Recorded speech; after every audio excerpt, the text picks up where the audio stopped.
મિત્રો કેમ છો? કાચો ગુજરાતીના આપ સૌને જય શ્રી રામ. મજામાં છો? આજે શનિવાર જે મ્યુચ્યુઅલ ફંડની વાત કરીએ. આજે મારી વાત ખાસ આપણે ગઈ વખતે ચિલ્ડ્રન્સ ફંડની વાત કરેલી અને આપણે રજૂઆત કરેલી કે ચિલ્ડ્રન ફંડ સેબીએ બંધ કર્યા છે. બહુ જ ખોટું કર્યું છે અને બ્લન્ડર છે.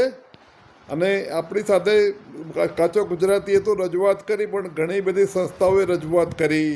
ઘણા બધા મ્યુચ્યુઅલ ફંડ હાઉસીસ છે એમને જેમના ચિલ્ડ્રન ફંડ એમણે રજૂઆત કરી અને સેબીમાં સદબુદ્ધિ આવી અને એમને ચિલ્ડ્રન ફંડ ચાલુ કરી દીધા છે. Terms apply. બહુ જોરદાર ન્યૂઝ છે મિત્રો. આ વખતે આપણે જો કે ચિલ્ડ્રન ફંડની વાત નથી કરવાની, આપણે કરવાની છે રિટાયરમેન્ટની.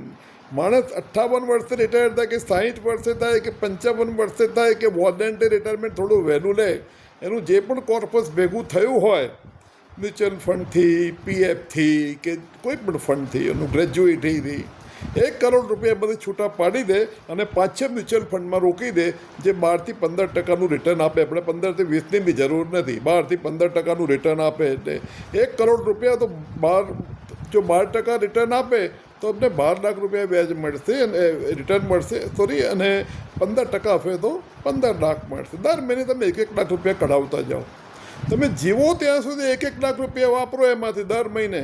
અરે ફોરેન ટૂર જાઓ, 5 સ્ટાર હોટલમાં રહી આવો, 2-3 દિવસ બધા શોખ પૂરા કરો, પિઝા સ્ટોરમાં જઈ આવો, કાશ્મીર જઈ આવો, યુરોપ ફરી આવો. જે બધા શોખ, મ્યુઝિક સિસ્ટમ બસાવો ઘરની અંદર, ઇકો સિસ્ટમ બસાવો, તમારા જૂના ગીતો તમને એકદમ સરસ રીતે સાંભળવા મળે એવી સિસ્ટમ. જે કરવું એ કરો, જે ખર્ચો કરવો કરો. મહિને 1 લાખ રૂપિયા એવરેજ ખર્ચો કરો.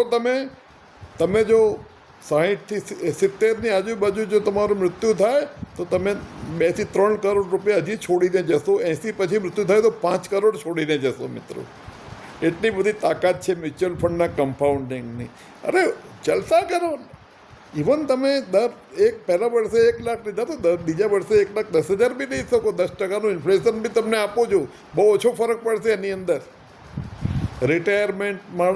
રિટાયરમેન્ટવાળા લોકો માટે આ ગોલ્ડન એડવાઇસ છે, સોનેરી સલાહ છે. કોઈ આપશે નહીં ભાઈ, સીધી સટ છે. લોકોને વાંકા જવું હોય છે, લોકોને ત્રાંસા જવું હોય છે, લોકોને કન્ફ્યુઝ કરવું હોય છે. લોકો ઘણી બધી ઓપ્શન આપીને કન્ફ્યુઝ કરે છે. હું સીધીને સટ વાત કરનારો માણસ છું.